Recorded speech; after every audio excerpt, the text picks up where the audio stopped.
may wonder why we've turned Big Ben into a cuckoo clock. Well, the name of the story is the Loony Left, a group holding power in Britain's inner cities whose policies many believe are aimed at destabilizing both the party and the nation.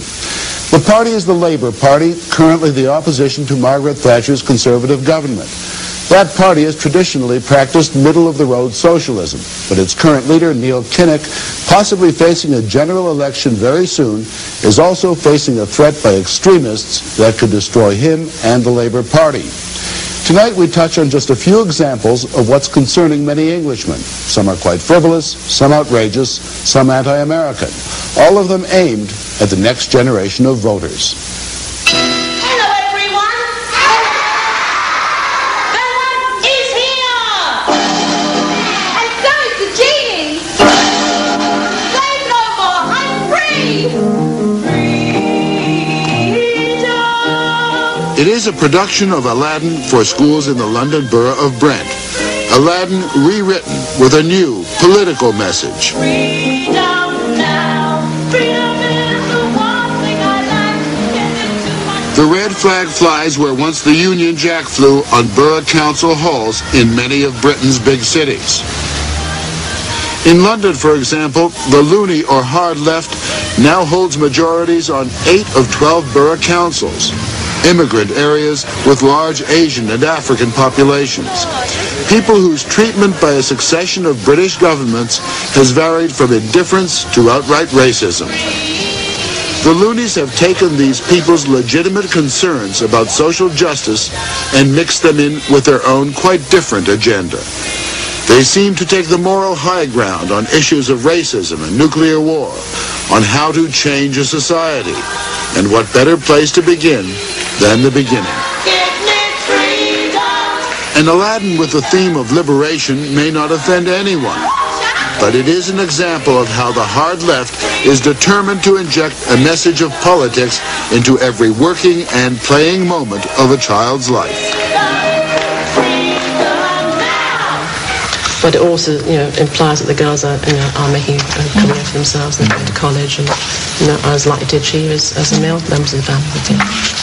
A meeting of the anti-racist, anti-sexist working party of the West Green Primary School, Borough of Haringey. The committee includes teachers, selected parents, and this man, the council's own political watchdog, a kind of ideological overseer. The committee's job is to purge the school library of books that it regards as racist or sexist.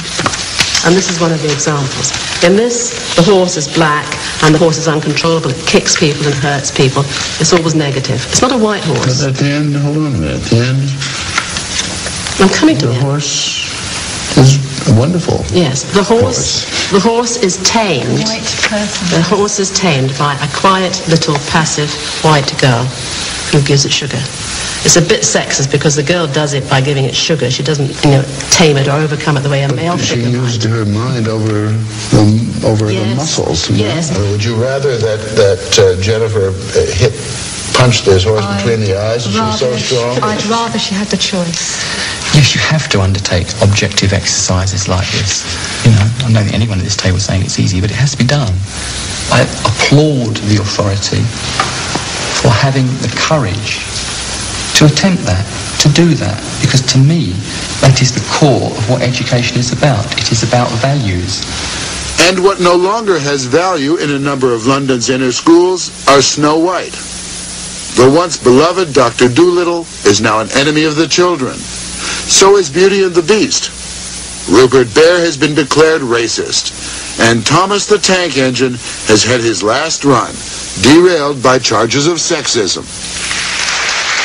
If you don't get it over, or if you're caught, never mind, go straight to the back and your turn will come round again. Okay, ready? Competitive games in schools are being phased out. Competition, goes the theory, produces elitism and failure. Thus, non-competitive sports. Games without rules or scores or beginning, middle, or end.